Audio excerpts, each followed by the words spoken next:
Hello, everybody. Welcome to Wrestleview Post Raw, number 119. Victoria was in a catatonic coma right there. What was that? You just kicked my foot. I was like, wake up. What the heck I happened to wasn't you? falling Like, asleep. I wasn't falling wow, asleep. what a gregarious way to open up this show. Stop. I wasn't falling Jeez. asleep. It's just, my eyes are really bad. I can't see anything. I don't want to put my glasses on.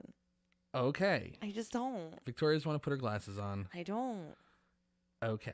I don't. I'm Victoria, by the way. This is Victoria Tedesco, by the way. Our crack post-Raw host here. Stop. What is wrong with you? Kidding around. Just relax. You God's relax. sake. Good Lord, man. Good Lord. Anyways, welcome everybody. Welcome to the show. What did you say, 119? This is 119. 119. 119. Wow. This is the review of the final Raw heading into WWE Fastlane. We're just a few more weeks away from WrestleMania itself. 4 weeks. 4 weeks from WrestleMania. It's going by really fast now, but this time of year tends to do that. Once we hit daylight savings time, Yeah, it does. It we just fly. It really does. Fly right to WrestleMania. I'm excited for WrestleMania this year. They spent more time tonight building to WrestleMania than they did Fastlane, which is this Sunday. But who cares about Fastlane? Fastlane really is just, let's see if the WWE Network can stream on Peacock, and let's figure that out and work out all the kinks. Because if you remember, WWE's first, their first, event, their first streamed event was the very first NXT takeover on the WWE Network. But it's debatable how many people watched that. Their first real streaming event on the WWE Network when it launched in 2014 was WrestleMania 30. Mm-hmm. And think about all the people that had like issues that night. There were. On an important night like WrestleMania 30. There were a lot of Daniel issues. Bryan. It was WrestleMania. Undertaker's streak being ended. Big show. Lots of big problems. Yeah. So they had the foresight. Let's give a pay-per-view on Peacock to make sure that we can work out all the kinks there. I mean, listen, it is good that they're doing that. But, okay, let's just say they weren't streaming on anything new, right? I personally find at this point, there's no need to have like a pay-per-view before WrestleMania. But again, in this particular instance with the streaming component, that's fine. Let your have your little throwaway pay-per-view this weekend. You know what I mean? Right. But it's not going to be a throwaway pay-per-view. It actually looks pretty good.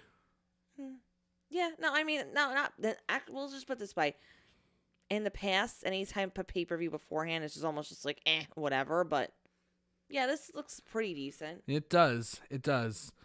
At midnight tonight, we're going to hit a very odd milestone, a very grim milestone, to be honest with you. Grim for the world, grim for wrestling in general. Tonight at midnight will be 3/16 day, a day that when they announced it last year, I was pumped about. And then the COVID-19 pandemic hit full swing. Tom Hanks goes down with COVID, and the NBA shut down, NHL soon after, XFL, everybody shut down. The very first Raw from the Empty Performance Center was on March 16th. And it hasn't been the same since professional wrestling. Although I clearly remember our post-Raw. Our post-Raw that night. I clearly remember just how surreal it was to recap that show. And I mean, we had just been told a few days prior to that on March 13th. Bless you. Thank you. Sorry, I'm having issues. That our school was shutting down. And we'd only be down for 2 weeks. It's like, wow. And now here we are sitting here a year later. We're still in a hybrid model at our school. Wrestling still hasn't had, or WWE hasn't had a true live crowd there except for some, a couple of Performance Center people that were there. Now they have the ThunderDome and all the people there. They're trying to get Tampa to agree to allow them to have, they're hoping for 45,000 people each night at WrestleMania. They're trying to get Tampa to agree to that, We're 4 weeks away from WrestleMania. Tickets still haven't gone on sale. They're supposed to go on sale tomorrow again on 3/16 day. 3/16 day. That's kind of ironic. And I got an email tonight from WWE's media person that they need another week before they can release the information. Wow. Yeah. Wow. They're trying. So really what they're trying to do is like, they're trying to get WrestleMania going, and they want to tout that they are the first event in America to have such a large gathering of people since the pandemic started. Yeah. To me, that shouldn't be important. The important thing is that they just have an event with people there and do it safely. Yeah, there's no reason That's to the most important thing. look at the numbers. Not the headline. No. The headline is running the event, period. Yeah, of course. Absolutely. You know, it's very interesting because this time last year, I would, like you said, they just closed the schools down, but it was only supposed to be for 2 weeks, and initially when I thought to myself, obviously I didn't want to be in this situation with the virus, but initially I thought like, okay, you're going to be home, like it'll be good to have you back with the baby and, have that extra help and everything. It was wonderful. And I was like, oh, it'll be good. And then 2 weeks turned into a month, and then it turned into like after spring break, and then it turned into we'll add on another 2 weeks and then another 2 weeks, and then it's like school shut down for the rest of the year. And I remember even too around this time when they were planning on having WrestleMania, I'm like, why are they doing that? I'm like, they should have just saved it for the summer, for when they have it in SummerSlam. And again, naively not knowing that this wasn't going to be the situation that we're in.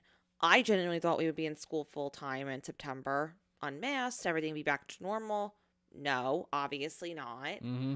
And here we are a year later, and yeah, things are getting better, obviously. You know what I mean? But we still have to what you were saying just now about WrestleMania, let's show a successful, it's kind of like the Titanic, where okay, you'll get my analogy in a second. In the movie, right, when they're talking about Ismay and Captain Smith's like conversation that you said supposedly never really went down like that, like about, oh, let's make headlines, let's get back on Tuesday night instead of, right.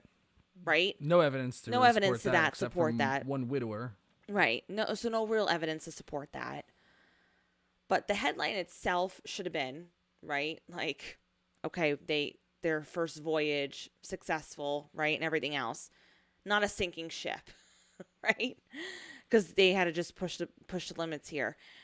There's in itself WrestleMania having any form of a crowd is good enough. You know what I mean? It's a huge win.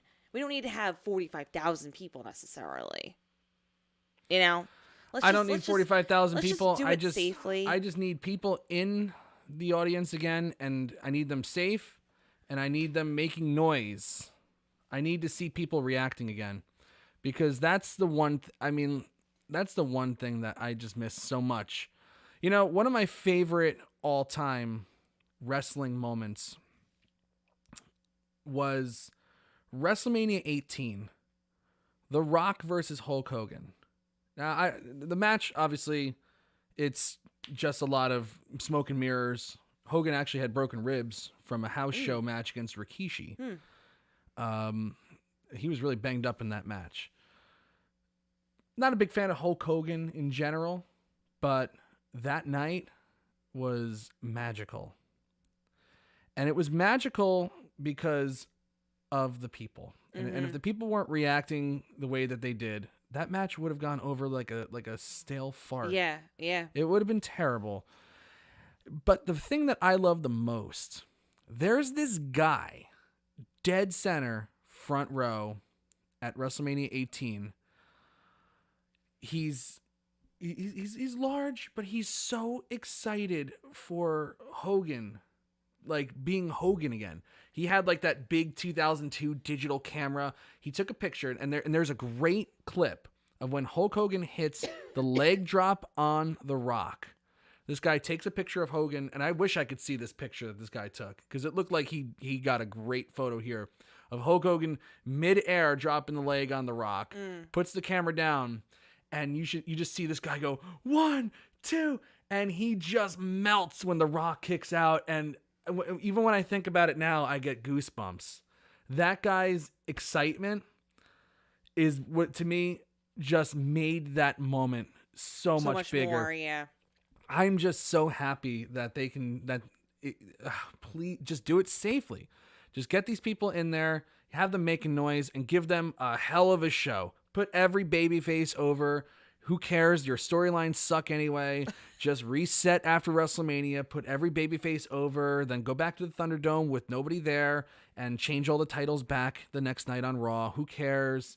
But just give these people one hell of a show. I want to see excitement. I want to see people passionate about wrestling again. I can't wait. I can't wait. They just got to do it safe. But it's been a year. It's been a year.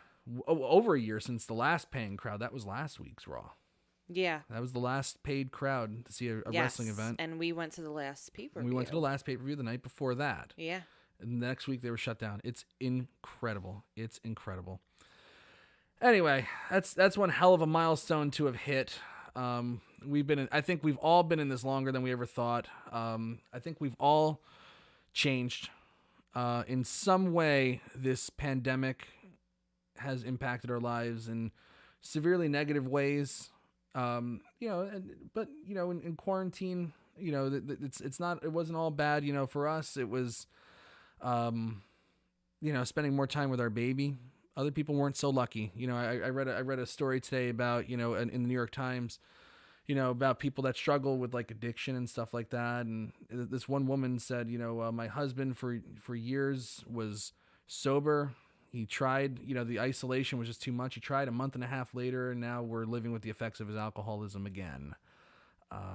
There have been very sad cases that have come out of quarantine. For us, it was not a terrible experience because we had a newborn, but it definitely changed, the way we interact with people, the way we think about going out now. It's changed all of our priorities. And yeah. I look forward to the day that, we can go out again and don't have to really think about masks. I don't know if I'll ever experience that for the rest of my life, though. I don't know if I'll ever forget the great pandemic of 2020 and 2021. I don't think you ever forget it. I just think that I hope that that we get to a point of like stasis where it's just like, oh, let's just go out. Okay, we're going out. Like we used to. I don't know if that'll ever happen again. I think it will. It will just take time, though. Real science and real evidence needs to show that it's okay and it's safe for me to feel comfortable again. Yeah. And I think that's to the point where, you have to trust a little bit and see what happens. And again, it's a wait and see. I mean, like I said, I never imagined we would be in this a year. Let's put it that way. But there is a little bit more hope at this time than it was last time. Mm-hmm. Don't make fun of me, please. There's just a little bit more hope now. You know what I mean? That there's, the fact that people are getting vaccinated and there is going to be a herd immunity, Mm-hmm. So, let's talk about this episode of Raw. But before we do that, let's say hello to everybody in the chat room. We have a lively chat here tonight, so everybody just say hello to us, and I'll make sure that we say hello to you back. We have I Am Alpha in the chat room. We have Andrew Elder, who got his first dose of the COVID-19 vaccine today. He got his first dose today, his first dose today, and gave Andrew a lot of hope. I commented on Andrew's page when he got it. Like, we got our first dose last Thursday. 2 Thursdays ago, right? Not this past Thursday, but the Thursday before. So a week and a half ago. And even with that first vaccine, we are. They say it's like 67% effective already. At preventing us from getting COVID again, or COVID at all. We have never had COVID, thank God.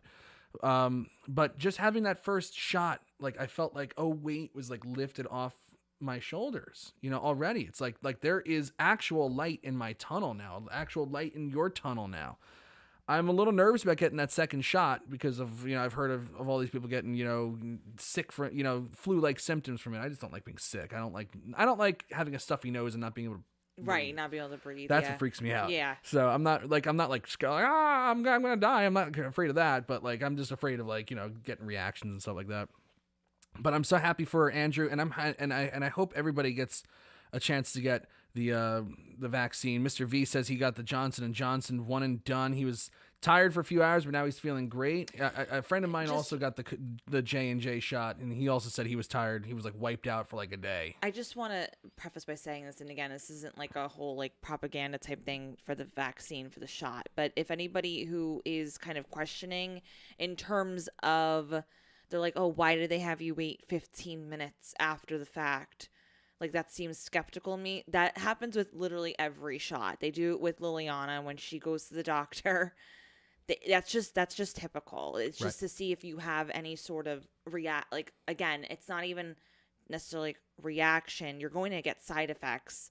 I had COVID arm where my arm was swelled up, and I had the skin reaction day or two after it. Mike got it a week later. I got it a week after the fact. I got delayed subcutaneous reaction. But they always do that. They always do that, though. You always have to kind of wait 15 minutes after some sort of vaccine. Yeah. So don't be afraid if they're like, oh, well, why do you have to wait? Because they just want to make sure that you don't get an actual allergic reaction.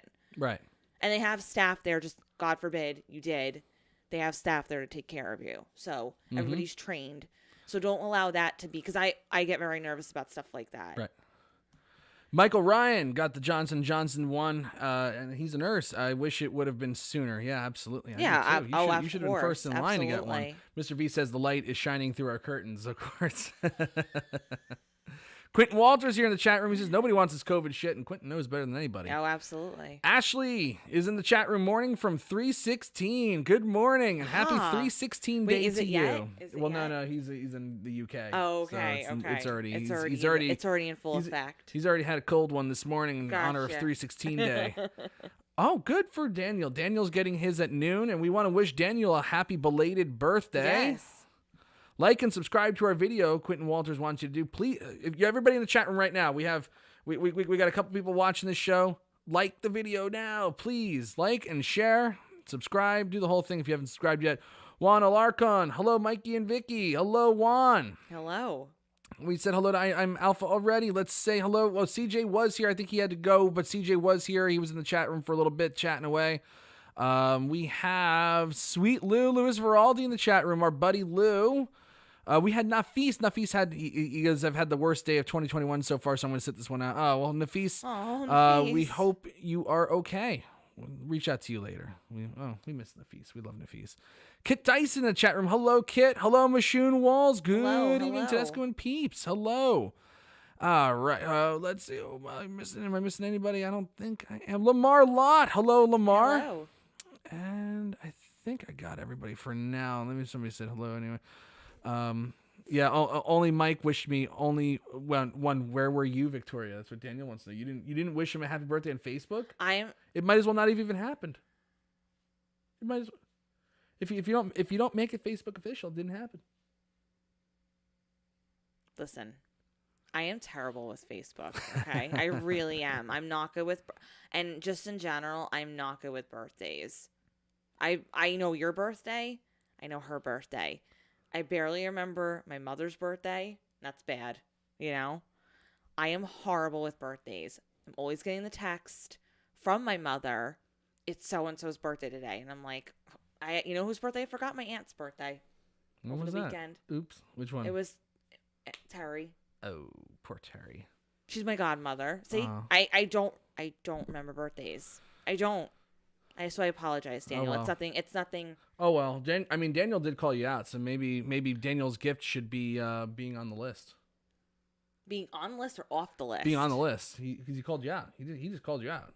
No. We'll give him a pass for tonight to be off the list. All right. Daniel, it's nothing personal. Happy belated birthday. All right.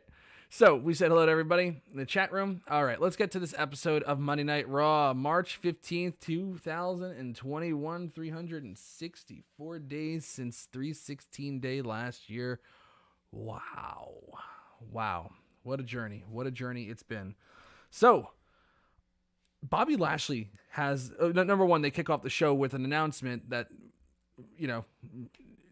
nothing was won. It's just Drew McIntyre versus Bobby Lashley at WrestleMania 37 for the WWE Championship. I'm fine with that. I'm totally fine with that.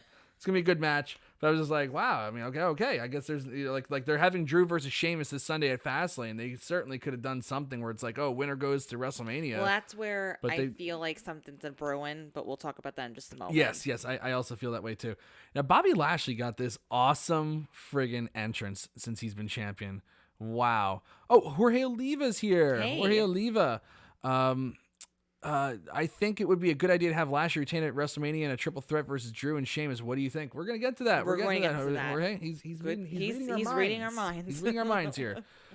I Am Alpha. Did you guys hear there was a COVID outbreak on the NXT audience? Vaccines aren't working. That's not true. Vaccines do work. Well, okay. Again, here's another thing about the vaccine. You can't immediately go out. Like, we got ours almost 2 weeks ago now, right? You can't go out after the first dose. You can't go after the first dose. And you have to wait 2 weeks for the vaccine to take effect, even after you get your second dose. And doesn't mean we're not going to get COVID. It just less likely your symptoms will be as severe. Well, they won't be as severe. It's like exactly. 100% you're not going to You're the hospital. not going to hospital for it. So it doesn't mean necessarily that COVID's not going to happen, but you won't be hospitalized. So, and again, people have to still take precaution when it comes to getting the vaccine. Right. You can't just, we're not going traveling anytime soon. Let's put it that way.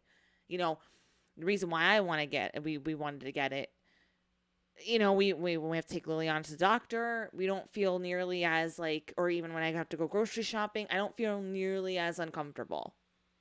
That is where, and again, even with the vaccine, it was mentioned that you can be unmasked around other individuals who were also vaccinated, also with that 2 week period. Just wear a mask. You have to wear a mask. That's the bottom line. You got to wear a mask. And one of them was that referee Drake Wirtz, who is a total COVID denier, doesn't want to wear a mask for his own personal convenience rather than just wearing a mask for the good of our society. Yeah. And there's not enough herd immunity yet to say that there's. Well, he's just an idiot. I'm just gonna put it out there. That guy's a fucking idiot. I'm just saying this is why. Right, people, let's move on. I don't want to talk about the vaccine anymore. I'm just saying. So Bobby Lashley has this awesome new entrance since he's been champion. They have these giant thunder strikes that hit the stage, and then they have this big, augmented reality Bobby Lashley image that just appears on the screen, and he looks like $1 million.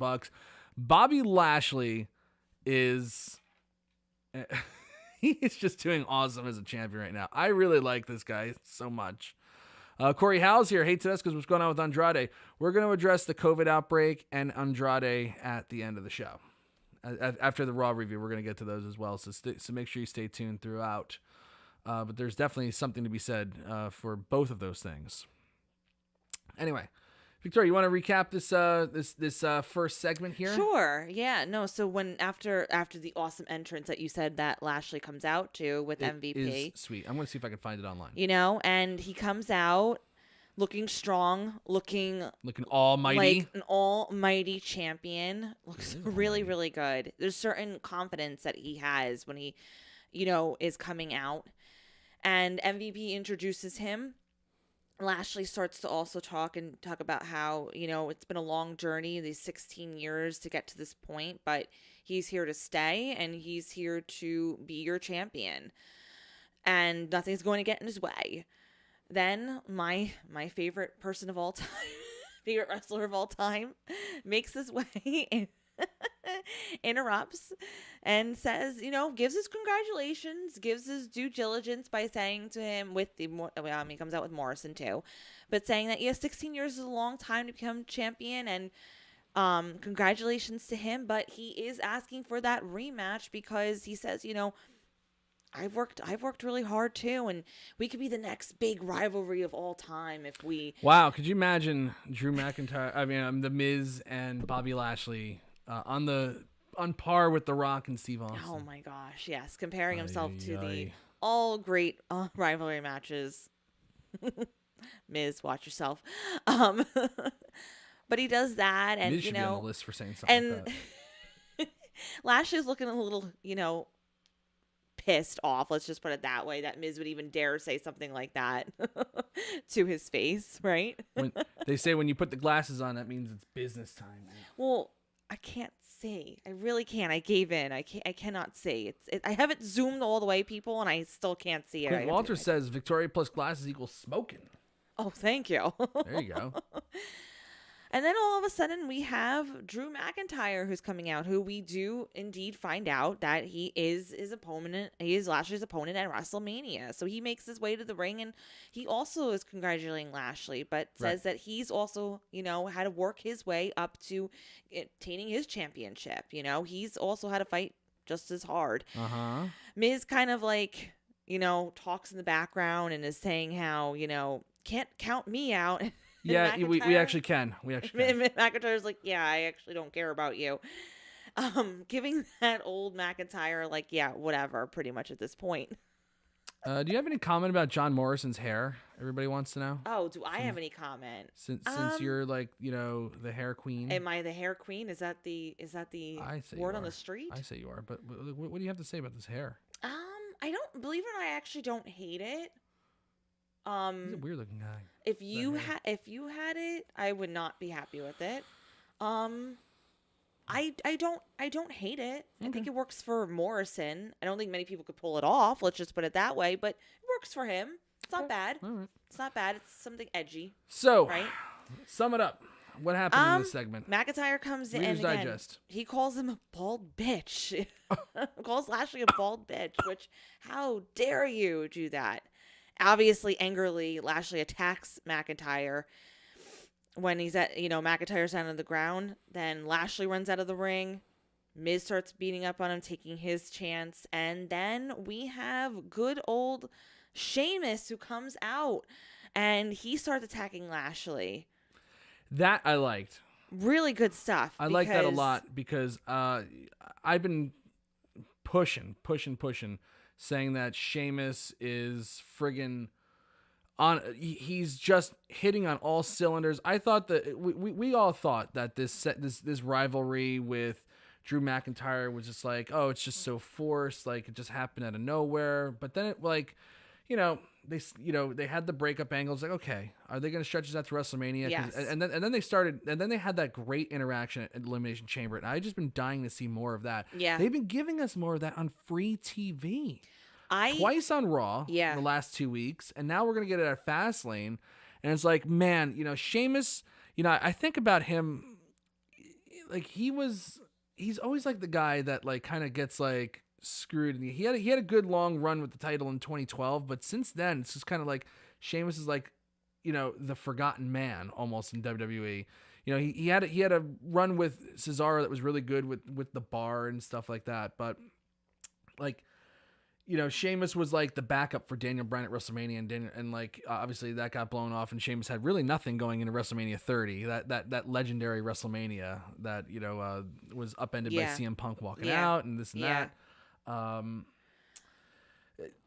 would love to see Sheamus, especially knowing that he's dealing with spinal stenosis and his career is not.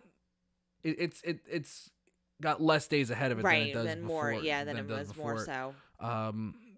So I want to see him just get one more. He's not going to win. I don't think he would win, but I would like to see him get one more shot. One more shot, and at a real match at WrestleMania, because his one title match that he had at WrestleMania was the 17-second Daniel Bryan match. Right. I think that we'll just go back to the opening segment a little bit. If you're going to have a talking segment, where people are coming out, this wasn't dragged out. It was fairly quick, It didn't go on for too long, and they kept it going where the focus wasn't on one person for too long. Lashley comes out again looking strong. Miz comes in doing his little interrupting, nagging bit, right? And then McIntyre comes out, and then the Yeah. good stuff comes about where you get a brawl between Lashley and McIntyre. Right. Then you have Sheamus coming out and inserting himself. So it was a lot that happened, but Right. it was so quick that you didn't really need to think a whole lot about it, and you weren't Yes. you weren't bored by it. I personally wasn't bored by No, it. definitely not. And Sheamus finished up by saying that he should be the one facing Yes. Bobby Lashley at WrestleMania. So when I was just about to say that, when we hit the commercial break and then Sarah Schreiber comes in, right, interviewing him backstage, even though it was mentioned in the beginning of the night that Lashley and Drew would be facing at WrestleMania, he's saying that he at Fastlane is going to prove once again that he really should be the opponent. Right. And this is where for those who asked us about with Sheamus, do you think that possibly there's a way of incorporating him? I personally do. I think they always kind of had an idea in mind. I said this a few weeks ago, and I've been saying it for a while. Really, any matchup that you had, if it was like Lashley versus Drew or Sheamus versus Drew, either way, Drew was always going to be involved. He was always going to be that. no question about it. But it's a matter of who was it going to be with. They can easily incorporate it now, right? You have these two individuals, Lashley and Drew McIntyre. They can easily make it a triple threat match. Easily. Now, I personally think that's going to happen just by the events that transpired this evening. We still have Fastlane ahead of us. We do. Sheamus could clearly win. Can easily win. Not even win, maybe. But showing that... Or I don't think he wins, but I think maybe it's just like a non-finish. Right. And then they like just they did kind of in have the DQ to... match, and or maybe Sheamus wins, and it's like he has maybe Bobby Lashley cost him the match or whatever. Something. There might be something there. There but might be anyway, something there. So we have The Miz versus Drew McIntyre. McIntyre obviously recovering from the attack. Miz dominates him at the start of the match. But McIntyre quickly takes over. We have Morrison trying to interfere. He gets ejected from ringside. We come back and it's the Drew McIntyre show. Vicious beatdown on The Miz. Crushes him, kicks out at one on the kneeling DDT, just no-sells a lot of his stuff. Kips up, just kills him, crushing him in the barricade, ring steps, ring apron, the whole thing. I think it was like 10 times he smashed Miz's face off the steel steps. Pretty rough. Yeah. Future Shock DDT, Claymore kick, doesn't want to go for the cover, puts on Bobby Lashley's Hurt Lock and makes The Miz tap out, and then he stands on him in victory, just like Bobby Lashley did. So Miz again is just used to be crushed, but they refocus him back to Bad Bunny, so his life is not that bad. But this was a dominating match for Drew McIntyre. He looked really good in this. He's been, it's been a couple tough nights at the office, these last 2 weeks in these matches with Sheamus. And it's nice to see him get like a quick dominating win here. I mean, Miz is the perfect person to do that. Let's be honest. You know what I mean? Yeah. And again, it's nothing against the Miz. It's just, I actually like the Miz being this little thorn in their side. For all three of these individuals. Yep. You know what I mean? Mm-hmm. It is, and he's good. Let's face it, he's good at it. He's good at being annoying. Oh, you know? So he's a needler. It's nice to see. But Drew McIntyre, he just looks like a beast. He really does. He looks like a total beast. Yes, he does. Yeah, he definitely does. Yeah, good stuff. Good start to the show. I liked it a lot. We had I'm trying to see, where the heck are we now? Congratulations to Bad Bunny for winning a Grammy. Yeah, Bad Bunny won Best Latin Pop Album. So the 24/7 champion won. That was good. He had a good performance last night too, from what I understand. I don't watch the Grammys. Not even the Grammys. I'm just not interested. I didn't know what Bad Bunny was until WWE. So I mean, well, yeah, that too. So anyway, Shane McMahon. So Braun Strowman's walking backstage. He's going to be like calling out Shane McMahon. We come back from the break, and Braun already finished his promo apparently. So the thing about being stupid is he can't even follow, like, I guess a TV cue, like, wait for your promo before the TV starts. Anyway, they didn't even mention that. And that was like a perfect thing to do. I thought it was like, oh my God, I was like, this guy really is stupid. He couldn't even wait for the guy to like point at him to like tell him to start talking. Like he just started talking and like there's nobody watching. Anyway, amazing. Shane comes out.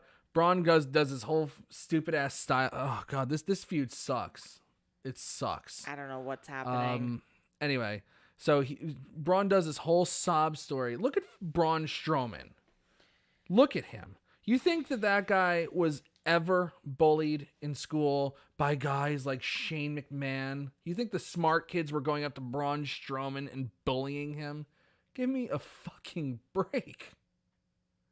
Maybe it's true. I mean, for who knows? But it just doesn't really pass the smell test for me. Well, okay. The only way that would work, and I don't get that vibe from Strowman, right? They have the gentle giants, right? Where they're kind of meek and they're still just like they're very quiet. But then, obviously they have this rage one day. You don't really want to mess with that guy, but Strowman's never really been that person. So to kind of sit here and say like, "Oh, you're being mean to me, and I've been mean too," like, right? And then Strowman says, you're just scared and wrote a check your ass couldn't cash, and he wants to face him in a match. Shane says, before that he says, "Oh, I would never make fun of anybody," blah blah blah. And then Strowman challenged him to a match, and then Shane goes, "You know what? You are stupid," blah blah blah blah. And then as he's calling him stupid, Shane stutters on his words, and I'm like, this can't get any worse because now Shane looks stupid. It's just, the whole thing. Everybody looks stupid. The whole thing, the stupid, that adjective, stupid, is the perfect way to describe this entire feud, and it's incredible. It's incredible that this feud that came out of nowhere. It came because Braun Strowman is stupid. Like that's really why, Braun Strowman doesn't realize that like being the WWE Universal Champion is not the same as being the WWE Champion, and the Elimination Chamber is only for former WWE champions. Like he's stupid. He's fucking dumb. This somehow is on par with how bad Orton and The Fiend are.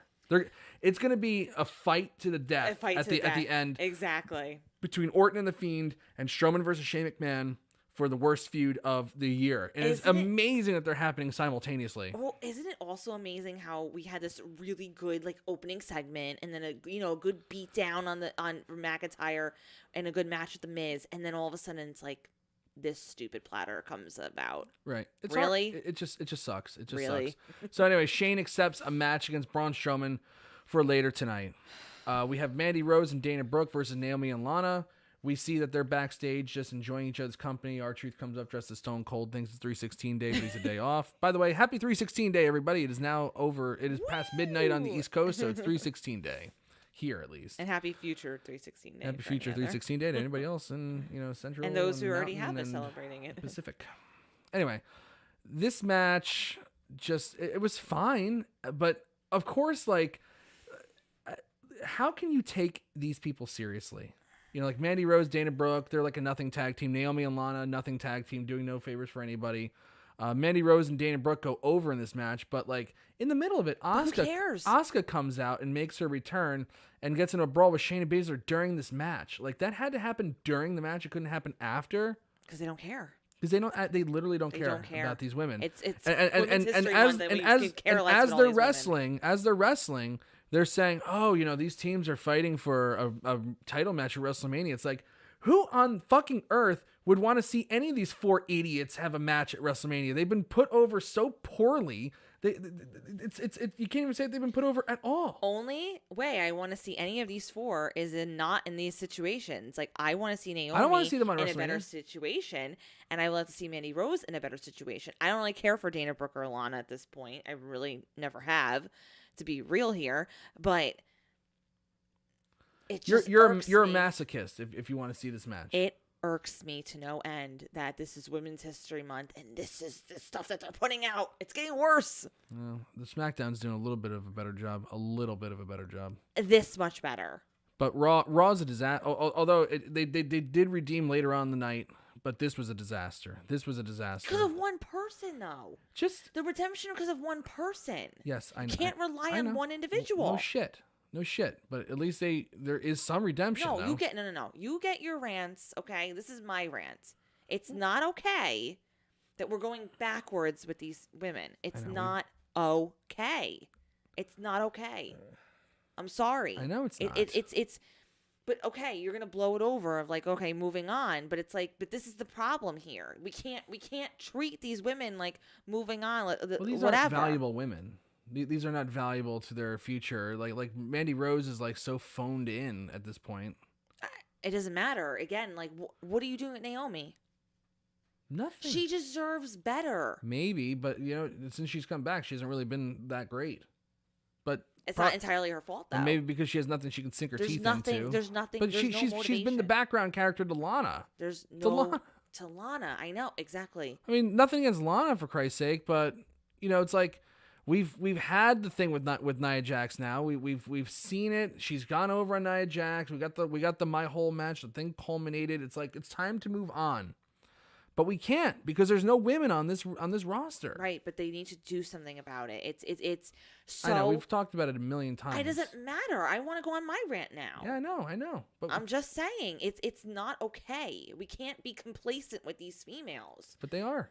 They are, but they need to do something about it because they got Rhea Ripley coming. They got Rhea Ripley coming, so that. But what is that really going to do? Again, one individual. I know they need Rhea Ripley and they need a whole bunch of other people too. They don't have it on the roster. They don't have it on the roster. It's like I'm just giving up, like thinking that they're ever going to get this thing going again. It's like 2018 was like the peak. The peak. You had Ronda Rousey. You had the Bella Twins. You had a whole bunch of crossover. It was really good. 2018 was really wonderful. You had the rise of Becky Lynch, culminated at WrestleMania 2019, and it's aside from a few good months of the Becky Lynch run, it's been kind of downhill from there. It just has been. They need to resurge immediately because it's not. They don't have it waiting in the wings. They don't have it. We have the Raw Tag Team Championships on the line. The New Day going against the Hurt Business. The Hurt Business, Shelton Benjamin and Cedric Alexander, been champions for a little while now. For some time. And the New Day come out on top as the new Raw Tag Team Champions in a really great match. It was a really, really good match. Just kind of got the show back on track after the Shane debacle and the women's tag match, nothingness. This got the show back on track in a big way. 11th Tag Team Championship reign for the New Day.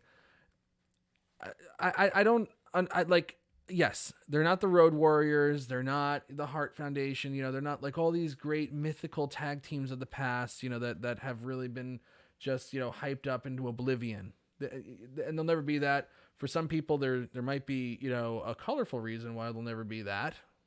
Some people that just can't accept certain things, Like I got a few of those on my Twitter feed tonight. A couple of people that should be blocked into oblivion. But the New Day are a phenomenal tag team. They're one of the top tag teams, definitely of the 2000s. I said this, and we said this a while ago. They have something very unique, very special about them, very charismatic about them that they've just been able to sustain this level of interest and entertainment and skill. Let's face it, it's they have a whole bunch of variety and they're very versatile, and that's why they've been so successful. Well, yes, their ability to adapt. They started off as heels. They were really, really great as that. They added all these like little different kooky things, and then they just kind of became like bigger than just like heel and face. Like they feel like like you feel like you're watching like real friends. In a tag team. Absolutely. They have such great chemistry. They're funny. They can go in the ring. They can be physical when they need to be. They can be comedic when they need to be, physically and verbally, both in both senses. Like they are this really, entity of like, for sports entertainment. They are perfect. They are, and they are. They totally. They might be the best sports entertainment tag team ever. How about that? Yeah. I'm not disagreeing with you. But any haters against the New Day. But they're still one of the best tag teams of all time. They are. I'm sorry. They just are. If you disagree with that, like... If you disagree with it, you can disagree with it. It's everything's fine. Subjective. Of course. Absolutely. But it takes a lot to prove to me that they're not one of the greatest of all time. Like what's the argument against it? It's like, oh, well, you can't say that they're better than the Road Warriors. It's like, okay, I didn't. You didn't. I said they're one of the best. But what if I think they're better than the Road Warriors? Right. Like, well, you're not allowed to think that. No. You're not allowed to think that. Road Warriors are great. There's other individuals who argue for other specific reasons, and Indeed. Okay, so really, really good stuff. After the match, AJ Styles and Omos come to the ring.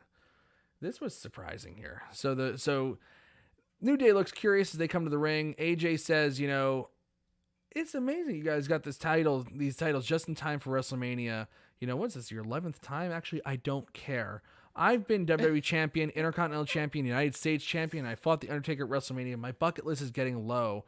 And Omos had a great idea. They should be the Raw Tag Team Champions. So Xavier Woods goes, you guys aren't even registered as a team. like this whole thing that you have to register as a team. Like that, I love that line because it insinuates that there is an actual process to becoming to a going tag for the team, titles, right? as if there is something on the line, because they too often they just these matches just happen and they happen for no reason. That they're happening for no reason. That they're that there's no stakes and it's just being used to fill time. Yeah, absolutely. One of the things I loved when Jim Ross was still with WWE was when I would recap Superstars in 2009 or 2010, whatever it was, and they'd be nothing matches. You have Jim Ross on there, and he goes and he talks about they're fighting for the winner's purse in this match. It's okay, so there is something on the line here. There's money involved in this. Otherwise, why are we just doing these matches? It's kind of nice to think there's a pedagogy. That there's some kind of process that you have to go through to even go for the tag team titles. And of course, that's just thrown out the friggin' window because 2 weeks ago, Braun Strowman and Adam Pearce were just put together in a tag team to face Shelton Benjamin and Cedric Alexander, so that's kind of ridiculous. But anyway, I just thought it was a cutesy little thing. Obviously, there's nothing to it, but I like it. Anyway, so Xavier Woods says that they have their match. So at WrestleMania, it's going to be the New Day, defending the Raw Tag Team Championships against AJ Styles and Omos. And Omos joins a very short list of people that have made their televised in-ring debuts at WrestleMania. It's amazing. Interested to see what Omos can do. I'm very curious. I'm looking forward to that match. I really am. Yep. It's going to be good. Oh, it's going to be good because AJ Styles in it. I'm not really sure about Omos yet. Well, I mean, we'll see him wrestle. Yeah, but I'm curious to see it, So how about this segment here? We have John Morrison walking backstage with The Miz. They bump into Damian Priest and 24/7 champion Bad Bunny. They make fun of The Miz, who's looked awful since losing the title. Bunny says he even forgot that The Miz was the WWE champion. The Miz says, you have your Grammy and stuff like that, but you wish you were me. You wish you had my accomplishments. And he starts running him down. And then he says, Damian Priest, what have you even done? And Priest says it'll take. I hate when people say this. I really do. This new lingo. It'll take me a minute to accomplish those, to accumulate those accomplishments. So maybe I'll start right now. But it's gonna take me a minute. It's oh my God, stop trying so hard. Miz looks intimidated and walks off. We have R-Truth. This was hilarious. R-Truth's sneaking up behind him with a box ready to hit Bad Bunny, and Damian Priest catches him. And amazingly, I'm not even mad anymore because the 24/7 championship is completely worthless. But R-Truth traded Stone Cold Steve Austin merchandise that Bad Bunny could have easily bought. The guy is not broke for the 24/7 championship. And you know what? I actually think it's a fair trade. I actually think that R-Truth got robbed here, because I think Stone Cold merchandise is worth way more. I think he gave too much to get the 24/7 title back. They made a trade. So R-Truth is the 24/7 champion by trading the Smoking Skull championship and a couple of plush Stone Cold toys and a lunchbox to Bad Bunny. I have a question for you. It's amazing. I have a question for you. I think R-Truth got robbed in that exchange. Question for you. Yes. Has there ever? Well, okay. Besides the SmackDown Raw Tag Team Championship, remember when they just switched those? They were like, oh yeah, let's just switch them. Yeah. Between the New Day Street and the Street Profits. Yeah. Remember that? God, has there ever? That was stupid. Has there ever been a trade of some sort to earn a championship? Well, I mean, Ted DiBiase did buy the WWF championship from Andre the Giant, but Yes, it's not. It's not. Is, On, it- it is, doesn't. it- is, has there ever been a barter, basically? Right, because Ted DiBiase is not recognized as the champion, and the title was made vacant. Nobody cares about the 24/7 title, so it's not being held vacant or anything like that. So So yeah, I'm just curious if there have been any other trades for a no, championship. maybe in WCW, but and like this is a WCW level occurrence here, but no, not to the best of my knowledge. Okay. So we Just have wanna make sure. we have Damian Priest versus Jackson Riker. Mercifully, this match was 3.5 seconds long. Merciful. Just Jackson Riker is horrible. After the match, Elias attacks Priest from behind, stomps away at him. He goes to get his guitar, but Bad Bunny gets in the ring, grabs the guitar. So Elias scoops him up, but Bad Bunny slides off and punches Elias in the face. Then Priest claps Elias's ears and hit the lights because they can't call it the Reckoning anymore because they Amazing. realize, oh wait, we have somebody on the roster that's named Reckoning. So anyway, John Morrison Whoops. comes out taunting them, and The Miz comes up from behind and hits Bad Bunny in the back with Elias's guitar. Something the cameras completely and totally missed. Oh yeah, that's right. Ted DiBiase paid Alundra Blaze for the 24/7 title as well. Yeah, he bought it from her. Yeah. Again, totally worthless title. Totally and completely worthless. I'm just saying, if I do a trade, can I get the title? Yeah, you probably can, actually. All right, let me do that. You probably can. Anyway, the cameras, like, it's not often that they get like a mainstream like storyline. Like this could be like something that's like super mainstream. Like, Bad Bunny getting hit in the back with a guitar the night after winning a Grammy. In WWE, this like crazy Wild West show. And the cameras completely and totally missed it. They had to show it on a replay. And then I guess they didn't like the replay that they showed because they had a GIF of it up. But it really looked like the Miz, like the guitar wasn't gimmicked. And they showed an angle where the Miz hit him and it looked like he was really like gingerly hit him with it. So WWE deleted that tweet and then put this up where it looks like, he cracks him a little harder than he did. But you can see the Miz is even pulling back right there. It would have been so much better to just use a gimmick guitar and have it explode over Bad Bunny. I think that'd be a better visual. But Bad Bunny's starting to take bumps now. He's getting ready for WrestleMania against your boy, The Miz. That's why, you know what? I like Bad Bunny. Because I get a match. You get a Miz match. I get a match. And it's going to be a big match. But, like WWE's production is normally pretty good. The storylines, not so much. I think it But that's a huge miss. That's a huge Yeah, miss. it is. And that's like a miss at like the worst possible time. I was really thinking about it, and I probably overanalyzed it because, again, I'm just a Miz fan, right? But I think it was the best. Miz is the best person to go against somebody like Bad Bunny, and the reason why is because obviously Bad Bunny is very mainstreamed, and the Miz is mainstream for the most part. A lot of people do know him. They do recognize him from Real World. He was in that MTV realm, right? Mm-hmm. He's popular. So it's good that, it's good. It's actually good for the Miz to be part of this. It really is. It really is. It gets his face out there in the mainstream. Yes. We know. Will you stop? You're so Okay. rude. And so like that was a little bit of an ineffective, thing there. We have this I can't even believe that this happened. Shane McMahon versus Braun Strowman. The match never even gets started. Strowman, Shane calls him, is just playing around. There's a hopscotch rug set up at ringside, and Shane's doing fucking hopscotch. I mean, this thing is just trash, horrible, just garbage, putrid. I mean, a fucking hopscotch rug set up at ringside. Like, how dumb does Braun Strowman have to be? He made his entrance and is looking out at ringside. You don't see the giant hopscotch rug, you fucking idiot. Come on, man. Anyway, Strowman chases McMahon, catches him,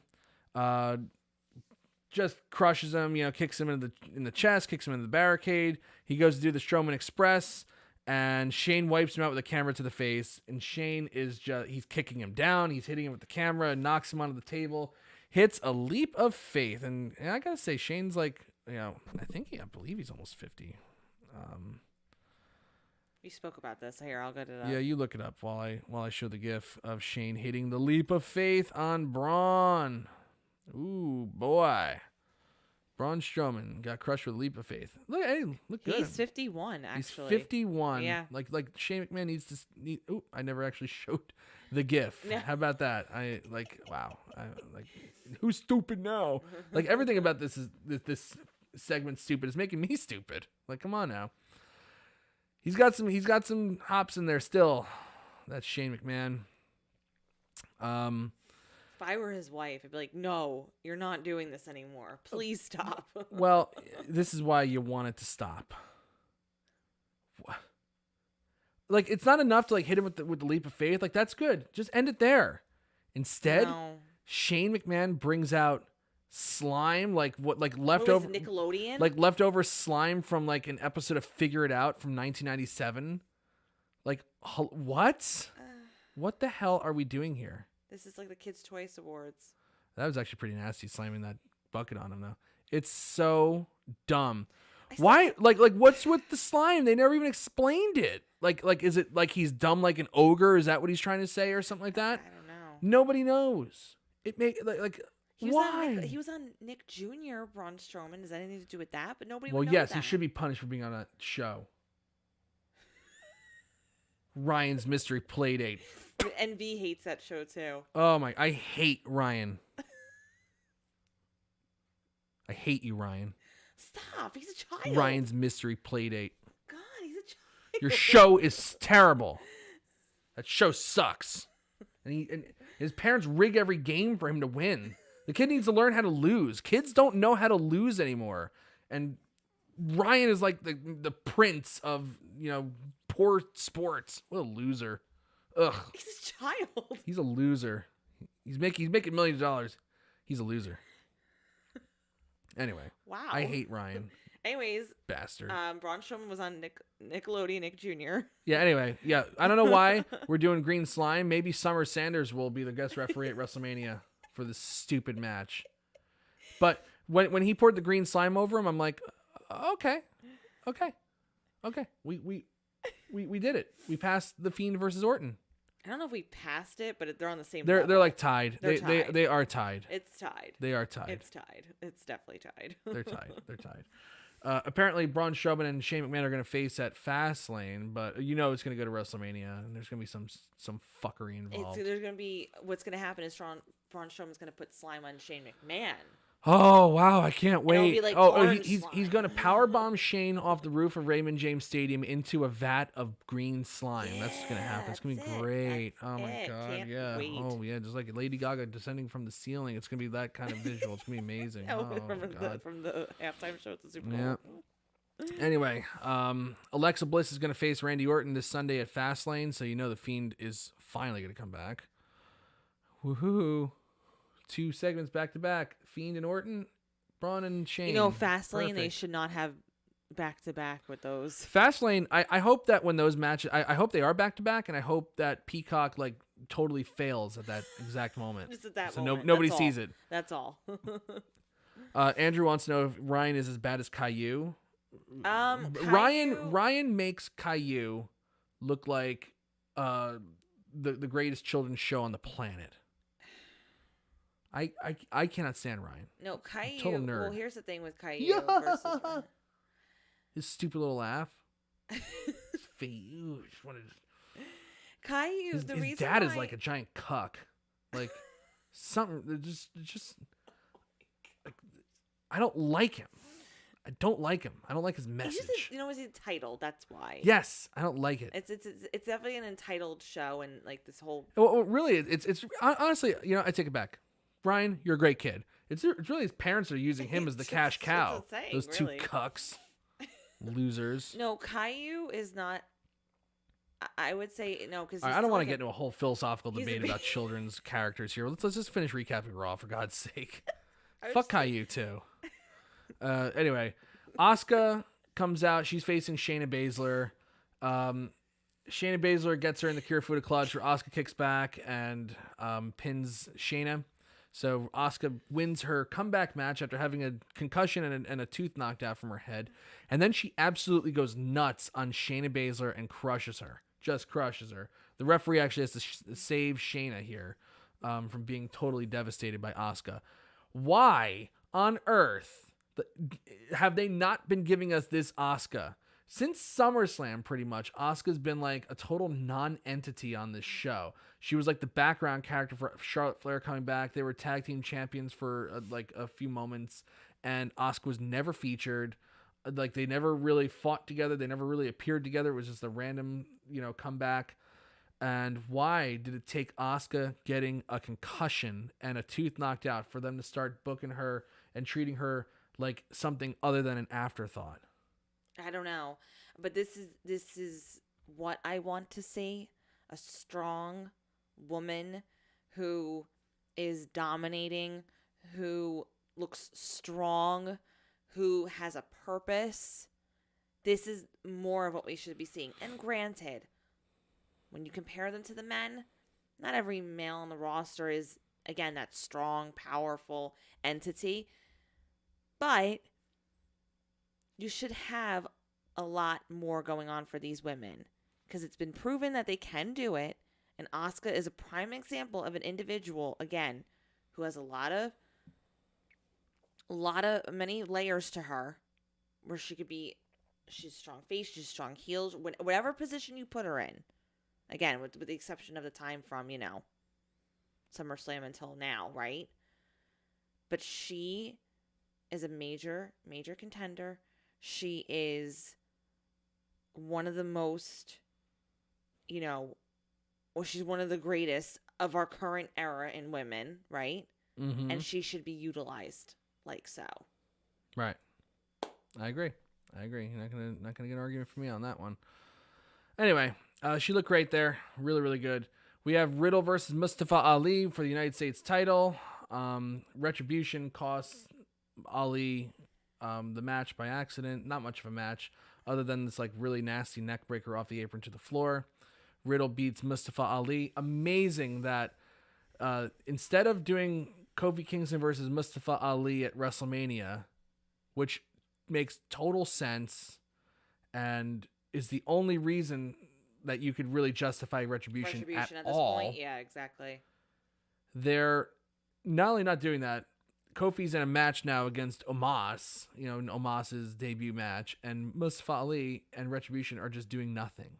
Just end this end it. This stable now. Just they are all just parties. pure garbage. For the viewers, for them, salvage their careers. For the participants, salvage the careers. Just end it. It's terrible. They suck. It's not a big deal. WrestleMania tickets will be finalized in the next week. They're supposed to go on sale, obviously, this week. Finally, we're at the main event. Bobby Lashley versus Sheamus. Drew McIntyre, before that, he came out and said that him and Sheamus are going to have a match on a physicality level like you've never seen before at Fastlane. So I'm excited. I got to tell you, I am pumped about this Sunday. I really cannot wait to see that match. I hope it's the main event, even though it won't be. Obviously they're going to do Roman and Daniel Bryan, but like that's a hell of a match. If anything, it should kick off Fastlane, to be honest with you. Bobby Lashley versus Sheamus. This match was actually awesome. Oh, it was awesome. Amazing. Lashley's like on another level right now. He's carrying himself super, super well as a champion. Really confident. I mean, he can do everything. He has a great look. He looks like, what you would consider to be a champion. And he can go in the ring. It's like, Bobby, like for a while was just crushing people. He was kind of like lost in 6-man tags with the Hurt Business, but now like he's having these like really like physical matches. Like that was a physical ass match against Sheamus. Looked great. It looked amazing. Both individuals looked incredible. Right. And Sheamus is fighting with, again, spinal stenosis. I want to see this guy get into WrestleMania. He might not have a lot of time left. Who knows? Like, how much longer his career is going to go. And to me, it'd just be a crime if he's not there. If he's not in the match at WrestleMania, I think that's just a great injustice. Kind of like how when Bray Wyatt and Randy Orton were going to have the match at WrestleMania 33. No, I'm sorry. WrestleMania. Yeah, it was WrestleMania 33. that was Florida 2017, 33? 33. Yes, it was Yes, because 34 because was in of- New Orleans. Yeah. I had to think for a second. And they didn't have the late great, Luke Harper, Brody Lee in that match when he absolutely deserved to be in that match. Should have been a triple threat. Instead, they had Brody in another match at WrestleMania. I believe actually he wound up just in the Andre the Giant Battle Royal doing nothing. Like totally sucked. Like, Sheamus also deserves to be in this match. Make it a triple threat. Whatever. I really do think You have 2 nights of WrestleMania to do it. I think it's going to happen. I do. I just feel like they just don't want to say it right now. And I think that's why they were saying kind of so quick to be like, oh, okay, Lashley and McIntyre are going to be at WrestleMania. Right. I think that's why they made it just like, oh, that's happening. And they didn't make this big whole ordeal and announcement over it because Sheamus is going to be involved somehow. Right. Right. And I think I don't necessarily know if that was like a long-term thing. I think they've been playing around with ideas. Well, they've obviously made some changes to this card. Yeah. There have been changes made to the card. And again, crazy Vince wakes up and is like, oh, no, we got to do this instead. So Sheamus, if needs to be included, and I think he will. I really do. Yes. So that was WWE Raw. It was. I thought it was actually other than that middle of the show which kind of fell off the tracks. I thought it was pretty good. It had good build to WrestleMania, good build to Fastlane. I give it a thumbs up. Victoria, what do you give it? I do give it a thumbs up, even though there was a lot of stuff in between that were like, gosh. But overall, it started off strong. It ended really strong, and then there were things that, along with the things that were not so great, there were really good things in the middle too. So overall, I give it a thumbs up. Right. Chat room, what do you think of this show? You give it a thumbs up or thumbs down? Daniel Shell, get your butt on Twitter right now and vote because it's at 68.4. If it gets to 68.5, it's officially 69% thumbs up. Daniel, get to work. I don't care if it was your birthday. You got to work now, my friend. You got to work. We got to get you working, buddy. You got to work, bitch. Got to work, bitch. We're going to get flagged on that. They're going to say like, oh, Brittany was singing. You can't be stealing stuff. I didn't sing anything. All right. I Am Alpha says Raw needs to reboot and do everything new, but I guess COVID took a toll on everything. Well, yeah. Even before COVID, this show needed a reboot, and COVID did not take a toll. It just made the flaws even more visible. Jorge Oliva, Raw, thumbs up. Raw recap, 2 thumbs up. Victoria's rant on the women's division, 3 thumbs up. Mike's rant on Ryan, 5 thumbs up. Oh, real quick, this is what I want to ask you before we sign off. We're not going to sign off yet. We have to talk about Andrade and the NXT outbreak. Oh, true. But real quick, serious question, everybody, because mostly everybody knows Caillou and the Fiend and Braun Strowman, Shane McMahon. Would you rather watch Caillou, episode of Caillou every week on Monday, or watch the feud between Randy Orton and the Fiend every week? Choose wisely. This is open to everybody, by the way. Caillou. I haven't watched many episodes of Caillou. I'm not gonna lie. Anyway, you two are on point today. I Am Alpha says Andrew gives it a halfway thumbs up. This show is always a thumbs up.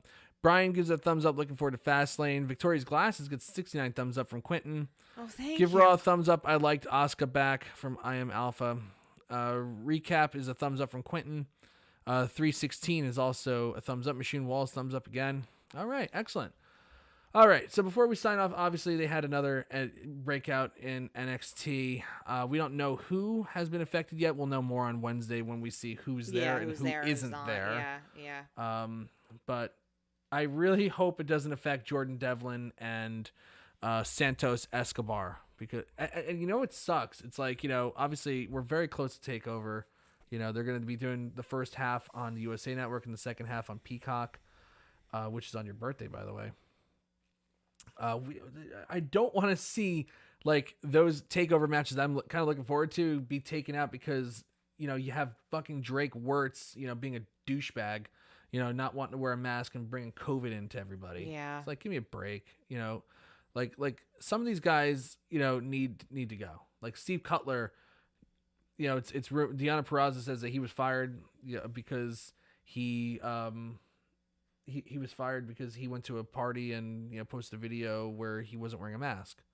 Like WWE needs to take more steps against these people that are screwing around with the mask mandate. It's just got to stop. We're too close to WrestleMania and big events, and it's really like a celebration, a comeback in many senses. I'm and a it's long way from like here. like don't do anything to I screw up agree. this time right now. I agree. And if you do, Drake, you're not worth it. You want to be a rebel? Go be a rebel on somebody else's dollar. Mm-hmm. Don't be impacting the company and the fans. Time to go. Anyway, we got that. Andrade, fiance of Charlotte, he requested his release and was denied. He has not appeared since the draft special in October. He went undrafted and hasn't been seen since. What do you think of that? Here's the thing. I think after, like someone like Zelina Vega, right? Like she quit and she was released, right? Like I think he had, a lot of potential with those individuals, and then someone like her leaving, and then he doesn't really know his place within the company at this point. And he's so good. It's such a shame. You know what I mean? I don't really blame the guy. I don't, my real question is actually, how do you think Charlotte feels about this? Right. I think she probably wants him to do what he thinks is best for him. But, it's a total waste. Like, Andrade is a super talented guy.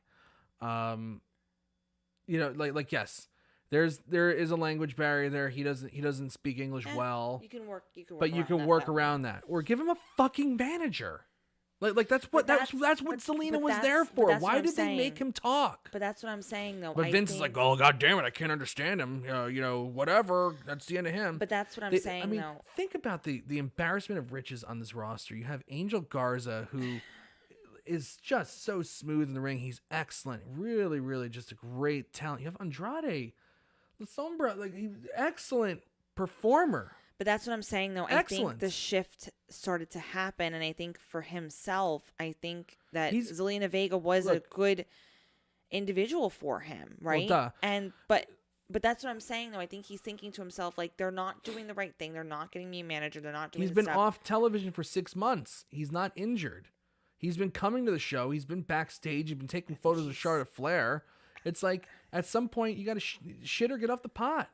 And if they're not going to get and if they're going to not do either with him, then he's got to make them make a choice. And it's just not right to do to somebody. No, I agree. And they're I'm defending him. I'm defending him. I'm not yelling at you. Look, he's getting paid. So yes, there's going to be somebody out there who's like, well, he's still getting paid, and he's works for the company. It's like, whatever. That's great. Some people want more than just the paycheck. I'm very big on I like to work for whatever I get. He wants to be noticed. I like to work for whatever I get.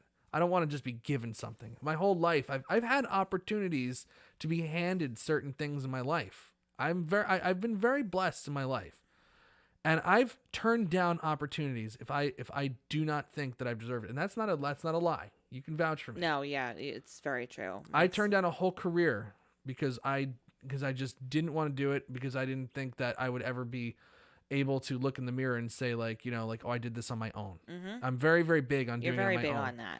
Andrade, look, say what you want about him. There's been the whole thing. Oh, nobody deserves anything and blah, blah, blah. And Andrade's not that great anyway. Some idiots will say that.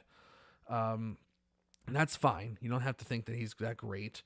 But at the end of the day, this is a guy who has a passion for this business and wants to, not just make a paycheck at it. He wants to actually show what he can do. And if he if they're not going to give him an opportunity, let him go. Like what? Like you obviously don't think that there's any value in Andrade to begin with. Otherwise, you'd be using him. So let him go. I think that what the real Like to why go let back let me just like why let these stories float around on the internet and then have everybody go, well, WWE is the fucking evil machine again. Let him go. to go back to what you were just saying about how I forgot what I was going to say. About when you were saying how he doesn't want a paycheck. Oh, and people saying like, oh, you don't really deserve anything. You have to make what it happen for yourself. Yeah, there's an element to that definitely is true. You know, you have to make your own choices in life and make your dreams come true, right? But here's the thing, though: there are certain individuals that are kind of not the exception to the rule, but someone like Andrade who has a lot of talent and who really has a lot of potential to be again up there in, you know, with that main storylines and doing whatever. You know, you have to pay your dues, of course. You have to build your way up. There's no doubt about that. Yeah. Things shouldn't just be given to you, but there are individuals who have just like raw, real talent that deserve more, and he's one of those individuals. You know, he's one of those individuals that really could have been something. So if they're not going to, I mean, listen, maybe this was to like kind of rattle their feathers a little bit and say like, just to shake it up a little bit and be like, give them the ultimatum of like, if, you know, please release me. And they're like, no, we don't want that, right? They're not going to let him go right now. And maybe they are trying to think of like what they can do. Maybe they are negotiating with him. We really don't know, right? But if they're just doing it just to be spiteful and like just keep him here with, like, and not use him and whatever, that's just a shame. Well, I mean, you know, Charlotte, you know, made a pitch for them to be for them both to do something on TV, and they shot it down. They don't want him with Charlotte on TV. So like there's nothing going on for this guy. Just let him go. You know, that it is what it is. You know, but they've had Aleister Black, again, another guy, you know, Zelina Vega's husband. Yeah. He's been doing nothing. He hasn't done anything since October either. He's just been sitting around, you know, probably just waiting for that contract to come to an end. You have again, Angel Garza. You have Keith Lee. Where the hell's Keith Lee been? It's been more than 2 weeks. Well, I'm saying, what didn't he have COVID or no? Nobody knows what he had. But his fiance's back, and it's been way longer than 2 weeks since we've seen Keith Lee. We haven't seen Keith Lee since February. What the hell is going on here? But didn't they?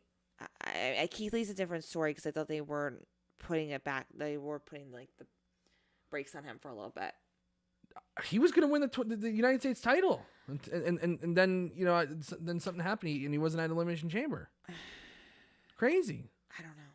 I don't know, but there are some, definitely. There's always trouble in paradise a little bit, you know, in a company with a giant roster like WWE has. They can't use everybody, and you know, it's like.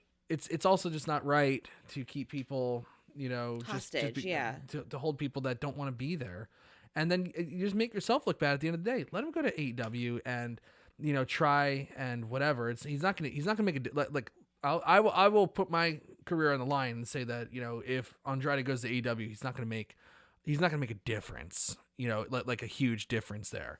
He'll be good. He could be good if they use him right. But, you know, like everybody's like, oh, Rusev's got to go to AEW. It's like, yeah, Rusev's in AEW, and yeah, he looks good, but he doesn't look great. It's not like Rusev is like done anything super special. It's not the solution. The only solution that AEW is like the red herring. Like this. That's where everybody's going to prove themselves. It's like. But they claim that. But he'll do better than he'll do better than he's doing in WWE. Well, let's just put it this way. I think it's also another element of like, maybe they're not going to do, like, again, they're not going to be main event status. However, I think the respect that certain individuals get from AEW is a selling point. You know, I don't think they are holding individuals hostage who just don't want to be there. Well, they'll also let them, you know, have a little more of a creative outlet than WWE will too. So that's kind of like the, you know, the, and but that ties back to respect though, because if you're not really respect, but just like, you know, allowing yourself to be creative and letting wrestling get back to its roots a little bit, where it's like, you know, it's not just like something being written for you that you don't believe in. It's like an extension of the person, of who you are, and you're letting the personalities drive the show rather than some, you know, nerd fuck writer. Right. So. I don't know. We'll see what happens with that situation. But, again, it's always ugly when stuff like this comes out. It's never good for WWE. It's not good for their look. And again, it's just like there's nothing in it for them to keep him at this point. Shawn Spears asked for his release and got it. They made Luke Harper wait, a couple months to get his release. It's like, just, if somebody wants out, don't even make them go public. Just let them go. Like if they come to you and say, I want out of my just let them go. Like, because it's going to come out, you're going to look bad. And it's like, unless it's, why? If it's something that they can't resolve, like, you know what I mean? If there's like, no, like if there's, if WWE came back and again, we really don't know the conversation with Andrade, but if they came back and said like, no, come on. Like, I know it hasn't been the best and we haven't been using you. Like, let's figure this out. You know what I mean? But if they're not really going to work with you, let them go. Yep. Let them go. So that is our post-Raw show for tonight. This week we have Mr. Roy Nemmer on the SmackDown post-show. He will be recapping the go-home show to Fastlane on SmackDown, where we will also see Edge's first match since I recapped his last SmackDown match in 2011. That's insane. 2011. Oh, wow. Edge was the face of SmackDown for so long. He was my guy when I was coming in as a recapper. Man. So I will, for once, I will actually be watching SmackDown. And maybe I'll even not just listen to Roy's. Yeah, exactly. I might even ask Roy to be on the show. I don't know, because I'm excited about this episode of SmackDown. And then this Sunday we'll have Wrestleview live, as we'll recap Fastlane, and then we'll be back for post Raw on Monday. 120. It's gonna be great. 120 episodes this Monday, the final couple shows before WrestleMania. So I'm looking forward to it. Everybody, thank you all for joining us tonight. We really appreciate it. We went a little long tonight, but there's a lot to talk about. I am Mike Tedesco. And I'm Victoria Tedesco. Have a great week, and we'll see you soon. Bye, everyone. Bye.